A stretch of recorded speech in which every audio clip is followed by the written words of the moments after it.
Bonjour, je vais dans cette séquence vidéo poursuivre mon chapitre 1, la culture au fondement de la coopération, culture et management de la partie 2. La dernière fois, j'avais traité le préambule et j'en arrive maintenant à mon grand 1, deux disciplines clés pour Maurice Thévenet. Je vais donc poursuivre les réflexions autour des travaux de Maurice Thévenet. Donc mon grand 1, deux disciplines clés. Alors pour définir la culture d'entreprise ou la culture organisationnelle, Maurice Thévenet va se référer principalement à deux disciplines. La première discipline, c'est l'anthropologie. La deuxième discipline, c'est plutôt un champ disciplinaire, il s'agit des sciences de gestion. Je commence par l'anthropologie. Thévenet se réfère à l'anthropologie parce que le concept de culture vient de l'anthropologie. C'est le grand concept de l'anthropologie. Les anthropologues considèrent que toute société humaine est une culture. Il y aurait donc autant de cultures qu'il y a de sociétés humaines. Dans cette perspective, la culture serait un vaste répertoire d'éléments hétérogènes. Alors qu'est-ce que l'on met là-dedans? Des mythes, pour les anthropologues qui ont beaucoup étudié les mythes des sociétés premières, des rites, c'est-à-dire des habitudes, je pense par exemple aux rites ou aux cérémonies de passage qui ont été énormément étudiées par les anthropologues, des comportements, ça fait toujours partie de la culture, mais aussi des représentations collectives, des croyances, des valeurs, des références, des interdits, des tabous, des us et des coutumes. Voilà ce que l'on peut mettre derrière ce vaste répertoire d'éléments hétérogènes. La culture, c'est donc extrêmement vaste. Tout ce dont je viens de vous parler, ce sont des matériaux culturels. Donc Thévenet, dans sa réflexion, part de l'anthropologie pour s'intéresser ensuite à un autre champ disciplinaire, les sciences de gestion. Évidemment, Thévenet s'intéresse aux sciences de gestion parce que l'objectif de Thévenet, c'est d'appréhender les liens entre management et culture. Alors pour planter le décor et pour introduire les recherches qui ont été menées dans le champ des sciences de gestion, l'auteur s'appuie sur la définition de Schein, qui est très largement reprise dans la littérature managériale.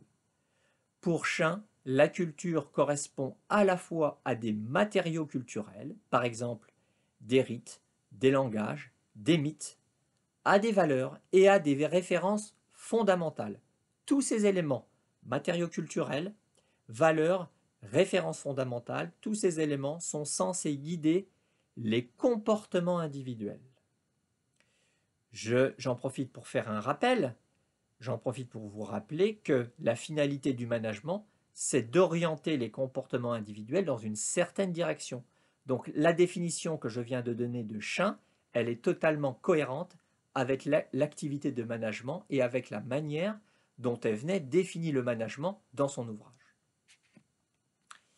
Cette définition de Schein, elle est cohérente avec la définition que je donne généralement aux étudiants de la culture. Je vous propose maintenant ma propre définition, qui est une définition d'emprunt, une définition de synthèse, puisque je me suis appuyé sur plusieurs auteurs pour forger cette définition. Je dirais pour ma part que la culture, c'est un ensemble de croyances, de normes et de valeurs qui structurent, orientent, guident les représentations et les comportements. Cette définition est tout à fait cohérente avec celle de Schein.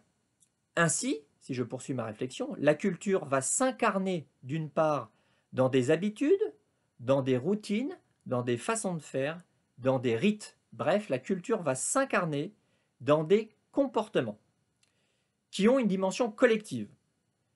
De ce fait, comme la culture s'incarne dans des comportements, la culture, elle a pour effet de souder les individus. Dans cette perspective, il faut voir la culture comme une sorte de ciment. Pour poursuivre plus loin ma réflexion, ce que l'on peut dire à propos de la culture, à partir de ma propre définition, c'est donc qu'il y a en fait une face interne de la culture et une face externe. La culture, c'est en quelque sorte comme les deux faces d'une même pièce. La face interne de la culture, c'est justement cet ensemble de croyances, de normes, de valeurs qui ont été intériorisées par les individus et qui structurent les représentations. Il s'agit bien là de quelque chose d'interne. C'est-à-dire, il s'agit bien là de quelque chose qui a été intériorisé par les individus.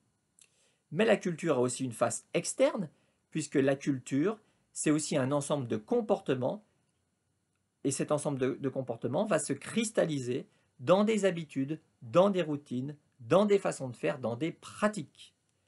La culture s'extériorise. Donc on peut dire d'une part que la culture, c'est quelque chose qui s'intériorise, c'est la face interne de la culture, et d'autre part, dans le même temps, on peut dire que la culture, c'est aussi dans le même temps quelque chose qui s'extériorise. La culture s'incarne de ce fait dans des comportements visibles et observables.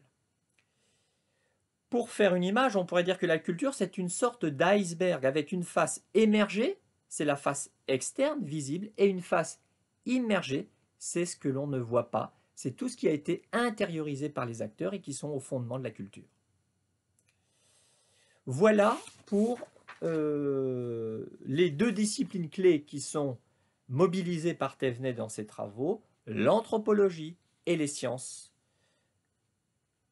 de gestion. Vous disposez maintenant d'une définition claire de la culture.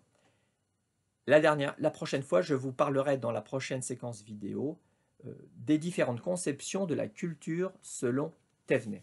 Au revoir.